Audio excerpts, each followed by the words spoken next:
जय जगन्नाथ सांग मैंने तो देखु आपण मानकर जो ओएसएफ नोटिफिकेशन नहीं कि आपण मानक संपूर्ण अपडेट एथे देवी मुझर तो केते पदवी आसो समस्त मन में बहुत डाउट रोचे जमती कि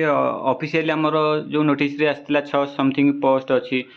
तो तार पुणी एज रिलैक्सेशन उपर सब किसी आपण मानकर क्लीयर ये वीडियो माध्यम करी निहत भाव वीडियो आरंभ शेष पर्यटन देखूँ आ जो मैंने चैनल प्रथम अच्छा निहत भाव चैनल को सब्सक्राइब कर रखुँ कहीं सब किसी लेटेस्ट अपडेट आउ बिफोर अपडेट आपन मुझे चैनल माध्यम प्रोवाइड करे। ओके तो चलतु डेरी नक आम भिडियोटी को स्टार्ट करवा आपन गोटे गोटे लाइक करनी कहीं आप गोटे गोटे लाइक ही मोटिवेट करे आपण डाटा कलेक्ट कर प्रोवाइड करने। तो देखो फास्ट तो ओएसएफ नोटिफिकेशन केबे आसीबो आपण मानकर मन क्वेश्चन तो देखो आपण मान यथेष्ट टाइम मिलीगला जो मैंने भी प्रिपेरेसन करनथले एबेठु ही स्टार्ट करनियंतु आ जो मैंने करथिले बहुत बढ़िया से माने रिवीजन करन देखंतु आपन को पोस्ट नबार अछि गोटे पोस्ट नबार अच्छी और से आपण मानक पूरा टॉप रे रहिबार अच्छी हूँ आपण मानकर रिटिन टाक क्लीयर करार अच्छी तो 100 मार्क आपण मैंने जिते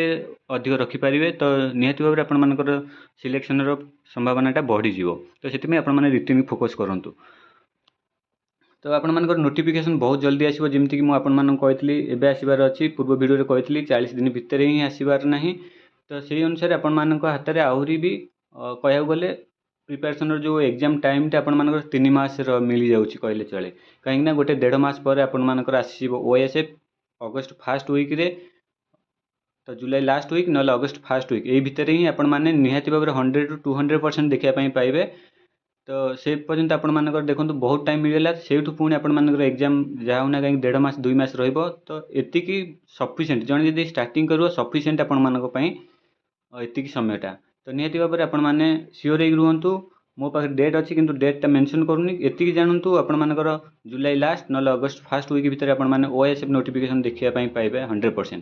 तो केते पदवी आसो जमीक कि आपण मानक पूर्व प्रथम इनफर्मेशन दे आसी 4600 पदवी 100% आपण मैंने देखापी पाइबे 4000 पर आपण मानकर पदवी देखापी पाइबे ओएसएफ रे एज रिलैक्सेशन उपरे देखंतु आपण मानकर एज रिलैक्सेशन आपणकर मिल जिवो 3 वर्ष आउ पूर्वर भी आपण मैंने देखूँ जहाँ भी आपण मानकर एज रिलैक्सेशन देनी से भी ओभर एज पिला आपण मानकर एग्जाम देकी भी क्लीयर करिसंती जॉब भी पाइछंती तो से अनुसार आपण माने से एज को लेकिन जमा भी ओरिड होंतु नहीं आपण माने जार भी 28 रु जो 3 वर्ष रिलैक्सेशन नेकरी